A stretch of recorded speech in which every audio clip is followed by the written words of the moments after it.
वैष्णवी हगवणे मृत्यू प्रकरणामध्ये तिचे सासरे राजेंद्र हगवणेसह तिचा नवरा, दीर, सासू आणि नंदेला पोलिसांनी अटक केली आहे। त्यांना कठोर शिक्षा देण्याची मागणी होतीये। तर दुसरीकडे हगवणे यांचे वकील विपुल धुशिंग यांनी वैष्णवीच्या चरित्रहनन करण्याचा प्रयत्न केल्याचे आरोप झाले। त्यांनी केलेल्या दाव्यामुळे त्यांच्यावर मोठ्या टीका झाल्या। महिला आयोगानेही त्याची दखल घेऊन बार काउन्सिलला पत्र लिहून धुशिंग यांच्यावर कारवाई करण्याची मागणी केली आहे। तर वैष्णवीच्या बाळाची हेळसांड करणाऱ्या निलेश चव्हाणलाही पोलिसांनी तब्बल 9 दिवसांनी अटक केली आहे। 21 मे पासून फरार असलेल्या निलेश चव्हाणला पिंपरी चिंचवड पोलिसांनी नेपाळ बॉर्डरवरून ताब्यात घेतले। एकीकडे हे सगळं होत असतानाच आता या प्रकरणात चर्चेत आलेलं आणखीन एक नाव म्हणजे पोलीस महानिरीक्षक जालिंदर सुपेकर। राजेंद्र हगवणे यांचे मेहुणे शशांक आणि सुशील हगवणेंचे मामा असलेल्या जालिंदर सुपेकरांवर आणखीन अनेक आरोप करण्यात आलेले आहेत। शशांक आणि सुशीलसह निलेश चव्हाणला बंदुकीसाठी लायसन्स मिळवून दिल्याचा आरोप सुपेकरांवर करण्यात आलाय। या बंदुकीच्या धाकावर शशांकनं बऱ्याच जणांना धमकावल्याचंही सांगण्यात येतंय। सामाजिक कार्यकर्त्या अंजली दमानिया यांनी सुपेकरांची कारकीर्द वादग्रस्त असल्याचं सांगत त्यांच्यावर भ्रष्टाचार प्रकरणी खटला सुरू असल्याचंही दाखवून दिलं होतं। वैष्णवी हगवणे प्रकरणात होणाऱ्या आरोपांमुळे राज्य सरकारच्या गृह विभागानेही जालिंदर सुपेकर यांच्यावर कारवाई केली। पोलिसांनी निलेश चव्हाण कुठून अटक केली, या प्रकरणात पोलीस महानिरीक्षक जालिंदर सुपेकरांवर झालेले आरोप आणि काय झाले, शस्त्राचा धाक दाखवून हगवणे कुटुंबाने आपली दहशत कशी वाढवली होती, याचीच सगळी माहिती सांगणारा आजची अपडेट आहे। तर नमस्कार मित्रांनो, मी रीमा माझ्या यूट्यूब चॅनलवर तुमचं खूप खूप मनापासून स्वागत करते। तर मित्रांनो, वैष्णवी हगवणेच्या मृत्यूनंतर तिचं 9 महिन्याचं बाळ निलेश चव्हाणच्या ताब्यात होतं। तो वैष्णवीचा नवरा शशांक आणि नणंद करिश्मा यांचा मित्र। बाळाला आपल्या ताब्यात घेण्यासाठी कसपटे कुटुंबीय जेव्हा त्याच्या घरी पोहोचले तेव्हा निलेश त्यांना पिस्तूलचा धाक दाखवत धमकी दिली। याबद्दलची तक्रार सुद्धा कसपटे कुटुंबियांनी पोलिसांकडे केली होती। अशातच निलेशचा विकृत इतिहासही समोर आला। जून 2018 मध्ये निलेशचं लग्न झालं, पण लग्नानंतर निलेशने आपल्या बायकोसोबत शरीर संबंधाचे व्हिडिओ स्पाय कॅमेऱ्याने रेकॉर्ड केले। बेडरूममध्ये फॅन आणि एसीला लावलेल्या स्पाय कॅमेऱ्यातून त्याने हे व्हिडिओ शूट केलं होतं। त्याच्या लॅपटॉपमध्ये त्याच्या व्हिडिओसोबतच निलेशचे आणखीन काही मुलींसोबतचे आक्षेपार्ह व्हिडिओ सुद्धा आढळून आले। याबाबत जेव्हा त्याच्या बायकोने विचारणा केली तेव्हा निलेशने घरातल्या चाकूचा धाक दाखवत बायकोला धमकावला आणि तिचा गळा दाबला। यानंतरच बायकोसोबत जबरदस्तीने शरीर संबंध ठेवले असं त्याच्या बायकोने पोलिसात दिलेल्या तक्रारीत म्हटलं होतं। 2009 मध्ये निलेशवर एक नॉन कॉग्निटिव्ह गुन्हा दाखल झाला होता। त्याच्यावर हिंजवडी पोलीस स्टेशनमध्ये ड्रंक अँड ड्राईव्हचाही गुन्हा दाखल झाला होता। वैष्णवी हगवणे प्रकरणात त्याचं नाव समोर आल्यानंतर 21 मे पासूनच गेले 9 दिवस निलेश फरार होता। वैष्णवीच्या बाळाची हेळसांड केल्याप्रकरणी त्याच्यावर बावधन पोलिसांमध्ये गुन्हा दाखल केलेला होता। निलेश चव्हाणने याने शोधासाठी पिंपरी चिंचवड पोलिसांची 4 पथके, पुणे पोलिसांची 3 पथके राज्यात आणि देशातील इतर राज्यांमध्ये तैनात करण्यात आली होती। त्यांच्या विरोधात लुकआउट नोटीसही जारी करण्यात आली होती। तर अखेर पिंपरी चिंचवड पोलिसांनी निलेशला नेपाळ बॉर्डरवरून अटक केली आहे। महाराष्ट्र, दिल्ली, राजस्थान, मध्य प्रदेश, उत्तर प्रदेश अशा राज्यातून तो नेपाळपर्यंत पोहोचल्याची माहिती देण्यात येते। त्याचा बसमधला एक व्हिडिओही आता समोर आलाय। नेपाळ बॉर्डरवर निलेशचा मुक्काम एका लॉजवर होता। कोणालाही पत्ता लागू नये म्हणून त्याने या दिवसात मोबाईल किंवा इतर कोणत्याही इलेक्ट्रॉनिक डिव्हाइसचा वापर केला नाही। त्याने आर्थिक व्यवहारासाठी ऑनलाईन पेमेंट किंवा ATMचा वापर सुद्धा केला नाही। सूत्रांच्या मदतीने पोलिसांनी निलेशचा माग काढला आणि त्याला अटक केली। शुक्रवारी रात्रीपर्यंत त्याला पुण्यात आणण्यात येईल अशी माहिती देण्यात येते। तर निलेशच्या चौकशीत आणखीन महत्त्वाचे खुलासे होण्याची शक्यता वर्तवण्यात येते। निलेश चव्हाणला अटक झाली असली तरी या प्रकरणातील सुरुवातीपासूनच आणखीन एक नाव चर्चेत होतं, ते म्हणजे IPS अधिकारी जालिंदर सुपेकर। सुपेकर हे राजेंद्र हगवणेचे मेहुणे आणि शशांक सुशील हगवणेंचे मामा आहेत। राज्याच्या कारागृह सेवा सुधार विभागाचे विशेष पोलीस महानिरीक्षक म्हणून जालिंदर सुपेकर कार्यरत आहेत. हगवणे कुटुंबासोबत त्यांचे चांगले संबंध असल्यामुळे त्यांनी हगवणे कुटुंबाला पोलीस तपासामधून वाचवण्याचा आरोप वैष्णवीच्या वडिलांनी केला होता.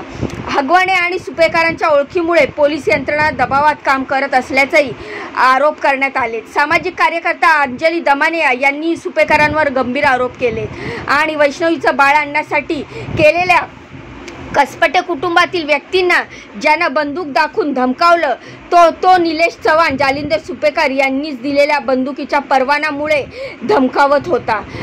हगवणे यांची मोठी सून मयुरी तिच्याही आईनेही जालिंदर सुपेकर विरोधात महिला आयोगाला पत्र लिहिलं होतं. जालिंदर सुपेकरची ताकद हगवणे कुटुंबाच्या मागे होती, म्हणूनच हगवणे कुटुंबांना सुनांचा छळ करण्यात बळ मिळत होतं. जालिंदर सुपेकर विरोधात 5 कोटीचा घोटाळा असून त्याची चौकशी सुरू आहे. इतकंच नाही तर संतोष देशमुख हत्या प्रकरणातला आरोपी वाल्मिक कराडलाही जे समर्थन मिळालं ते सुद्धा सुपेकरमुळेच मिळालं असा आरोप अंजली दमानिया यांनी जालिंदर सुपेकरांवर केलेत. जालिंदर सुपेकर हगवणे बंधूंचा बंदुकीचा परवाना दिल्याचेही आरोप आहेत. 2022 मध्ये शशांक आणि सुशील हगवणे या दोघा भावांनी पुणे ग्रामीण पोलिसांकडे शस्त्र परवानासाठी अर्ज केले होते. तेव्हा पुणे ग्रामीण पोलिसांनी ते दोन्ही अर्ज फेटाळले. आता हगवणे कुटुंबासह वास्तव्याचे ठिकाण हे जे पुणे ग्रामीण पोलीस स्टेशनच्या हद्दीत येतं, पण दुसऱ्यांदा शस्त्र परवान्यासाठी शशांक आणि सुशीलने ते पुणे शहरात राहत असल्याचे खोटे पत्ते अर्जात दिले. शशांकने वारजेला तर सुशीलने कोथरूडला राहत असल्याचा पत्ता अर्जात दिला. शस्त्र परवाना देण्याचा निर्णय घेण्यासाठी 5 जणांची समिती लागते, ज्यात पोलीस आयुक्त, सहाय्यक पोलीस आयुक्त, अतिरिक्त पोलीस आयुक्त आणि पोलीस उपायुक्त आणि लायसन्स विभागातील एका अधिकाऱ्याचा समावेश असतो. शशांकनी सुशीलनी शस्त्र परवान्यासाठी पुणे शहर पोलिसात अर्ज केल्यावर त्याचे मामा जालिंदर सुपेकर हे त्यावेळी पुणे पोलिसात अतिरिक्त पोलीस आयुक्त होते. त्यांनी स्वतः सहीनं शस्त्र परवान्याच्या अर्जावर मंजुरीची सही केली.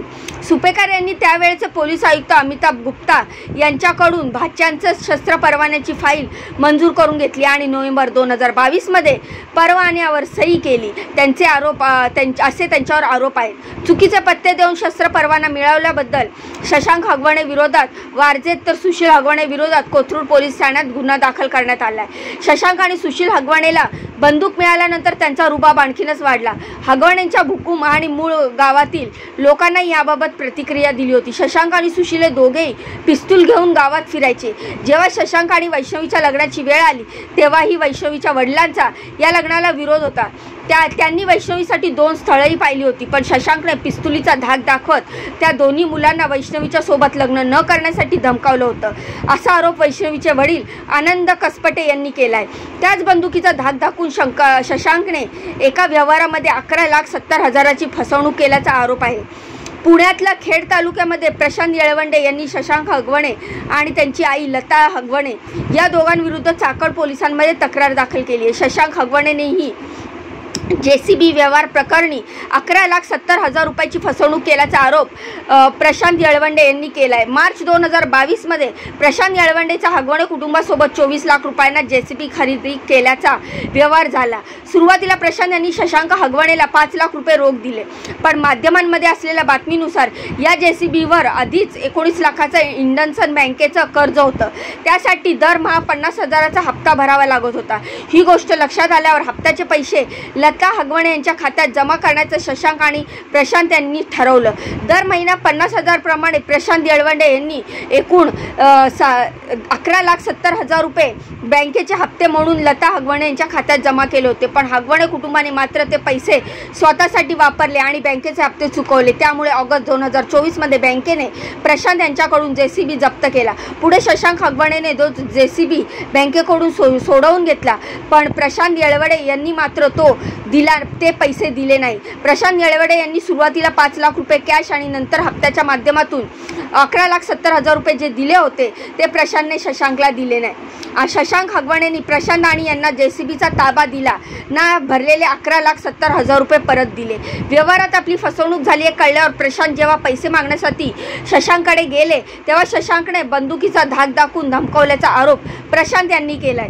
एकूणच जालिंदर सुपेकरांनी आपल्या भाच्यांना अवैधरित्या शस्त्र परवाने मिळून दिल्याचे त्यांचे त्यामुळे त्यांचे गुन्हे आणखीनच वाढल्याचे आरोप आता केले जात आहेत। या सगळ्या आरोपांवर जालिंदर सुपेकर यांनी स्पष्टीकरण दिले।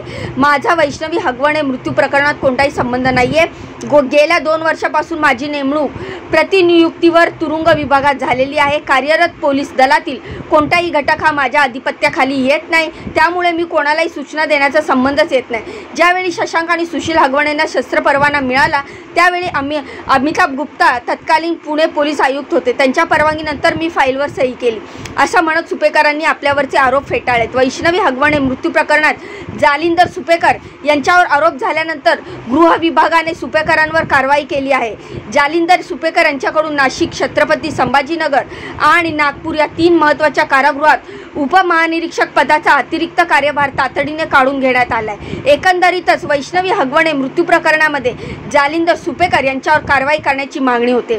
तर निलेश चव्हाणच्या अटकेनंतर त्याच्या चौकशीत नक्की कोणती माहिती समोर येणार, यावर वैष्णवी हगवणे मृत्यू प्रकरणात आणखीन कोणाची नावं समोर येणार हे पाहणं महत्त्वाचं ठरणार आहे। तर या सगळ्याबद्दल तुम्हाला काय वाटतं, या माहितीबद्दल तुमच्या काय प्रतिक्रिया आहेत मला कमेंटच्या माध्यमातून नक्की सांगा।